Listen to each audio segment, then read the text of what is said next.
Bonjour à toutes et à tous, bienvenue dans ce nouveau tuto. Aujourd'hui on s'attaque à un bon morceau, il s'agit de l'utilisation des styles dans Word, ainsi qu'une application très concrète de cette utilisation des styles, la génération d'un sommaire automatisé. Alors ce tuto est bien évidemment à destination des formateurs, mais aussi des apprentis BP qui doivent réaliser un rapport d'activité. Alors je pense aux BP, mais bien évidemment Bac Pro, BTS, tous ceux qui devront au cours de leurs années de formation réaliser un rapport d'activité. Bien c'est parti, on lance Word et on se retrouve tout de suite. Nous sommes dans Word et donc je vais vous parler de ces fameux styles. C'est ce qu'on retrouve ici dans le menu accueil, dans la partie style. Toute cette barre avec différentes polices et des titres qui se trouvent sous ces polices. Par défaut, nous sommes en style normal. Le style normal, c'est lorsque l'on veut taper du texte. Le paramétrage appliqué à ce texte découle du style normal. Donc si on regarde, le style normal ici, c'est du Calibri en termes de police, 11 en termes de taille de police, et il n'y a pas de paramétrage spécifique, pas de gras, pas d'italique, etc. Alors j'ai ici inséré un texte d'exemple. Petite astuce, si vous avez besoin de texte, comme ça, de paragraphes de texte à la volée, une des solutions, plutôt que de taper un petit peu n'importe quoi, c'est d'aller sur internet et de taper dans un moteur de recherche lorem ipsum. Donc le lorem ipsum, ce sont des générateurs de texte en latin qui vous permettent de générer soit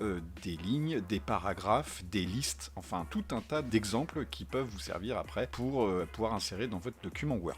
On revient donc sur notre texte exemple et on va lui appliquer le style normal, puisque si on clique dans le texte, on voit qu'ici aucun style n'est sélectionné. D'ailleurs, on voit que le paramétrage du texte, c'est de l'Arial 10.5, en fait il est hérité du site sur lequel j'ai été récupérer mon texte. Donc, je vais sélectionner tout mon texte, je vais faire un CTRL A. CTRL A me permet de sélectionner tout ce qui se trouve dans mon document, et je vais venir cliquer sur Normal ici pour appliquer le style déterminé par défaut en style normal. Calibri 11. Parfait. Alors par contre, ce style par défaut, il me convient pas beaucoup, parce que d'une part, le texte n'est pas vraiment très gros, je n'aime pas forcément la police, et surtout, mon texte n'est pas justifié. Justifié, c'est cette option-là, ça me permet de faire en sorte que mon texte occupe toute la place entre les marges. Donc je vais modifier ce style, et du coup, je vais intervenir sur un seul mot pour vous montrer en fait que lorsque je vais intervenir sur un mot auquel est appliqué le style normal, tous les autres mots, tous les autres paragraphes sur lesquels est appliqué ce style va se mettre à jour automatiquement. Alors, je vais prendre le lorem ici, je vais donc changer sa police, je vais me mettre en lato, police que j'ai installée sur l'ordinateur, je vais me mettre en 12, et je vais me mettre en justifie. Parfait. Donc là, mon nouveau style par défaut est prêt. C'est ce que j'ai fait sur ce terme-là. Et maintenant, ce qu'il va falloir que je fasse, c'est que je mette à jour le style normal pour qu'il prenne en compte mes modifications. Comment je fais ça? Donc je laisse bien mon lorem ici sélectionné, je fais un clic droit sur la case normale ici, et je fais mettre à jour normal pour correspondre à la sélection. Voilà, donc le style vient de se mettre à jour, et donc tout ce qui était en style normal vient de se mettre à jour.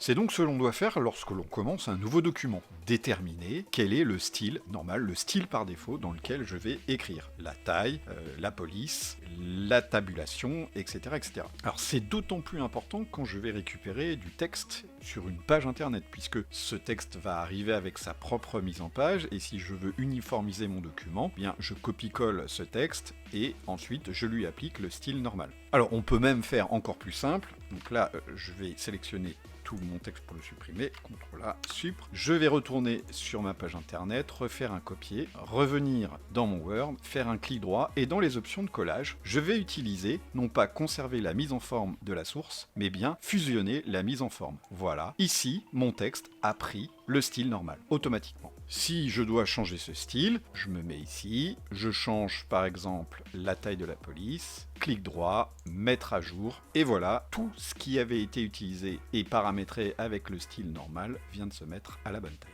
Alors, si on regarde un petit peu ici les styles, on constate qu'il y a d'autres styles préparamétrés. Et notamment, ceux qui vont nous intéresser, c'est les styles intitulés titre 1 et titre 2. En fait, ces deux styles vont nous permettre de pouvoir paramétrer nos titres de partie, les titres 1, et nos titres de sous-partie, les titres 2. Si nous avions des titres de sous-sous-partie, il nous faudrait utiliser les titres 3, titre 4, titre 5, etc., qui sont déjà paramétrés, qui existent déjà dans les styles de Word.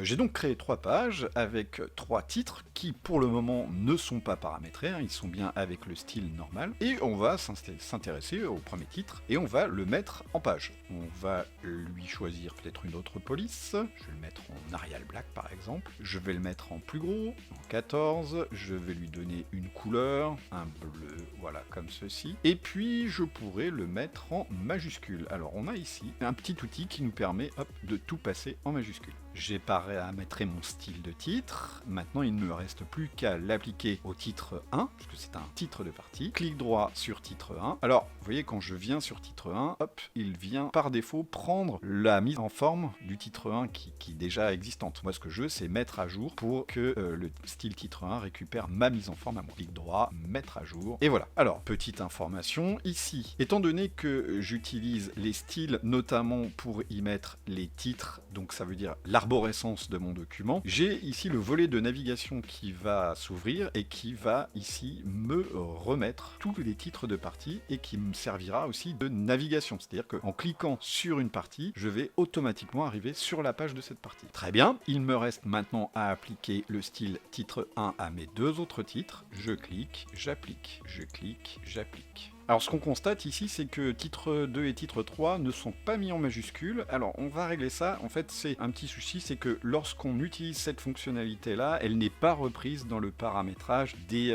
styles. Donc pour aller appliquer un format majuscule à tous mes titres, je vais cliquer droit sur titre 1 et je vais aller dans modifier. Ici j'ai une fenêtre qui va me permettre de modifier tout un tas de paramétrage possible dans la mise en forme, dans les styles, etc.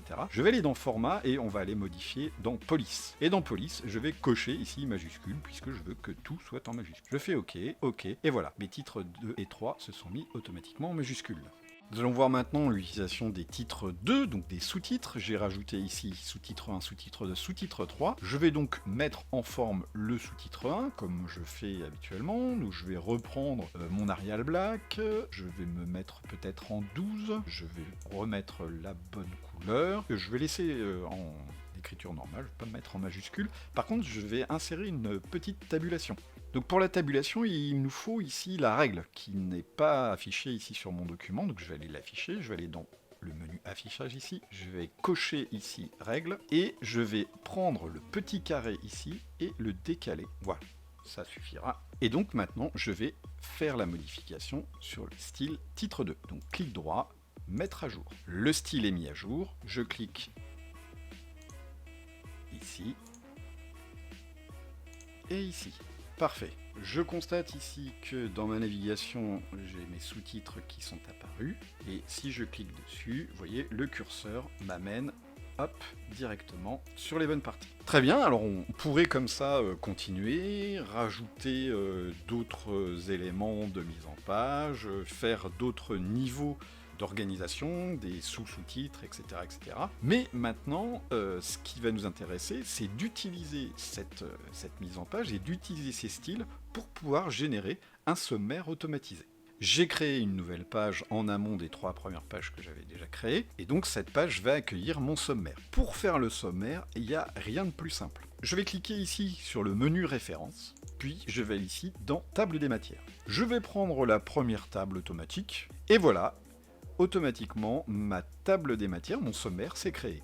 J'ai bien ici tous mes titres, ici mes sous-titres, et ici les pages à laquelle je retrouve les différentes parties de mon document. Alors ce qu'il faut bien comprendre, c'est que ceci, c'est généré automatiquement. Ça veut dire que l'outil table des matières va chercher ces différents éléments et il les reporte ici. Si j'ai une faute sur un des titres de partie, il va falloir que j'aille corriger cette faute directement dans le corps du document. Et une fois que la correction sera faite, elle va être automatiquement reportée ici dans la table des matières. Alors je vais vous montrer l'exemple. Disons que ici on va pas mettre sous-titre 3 mais sous-titre 4.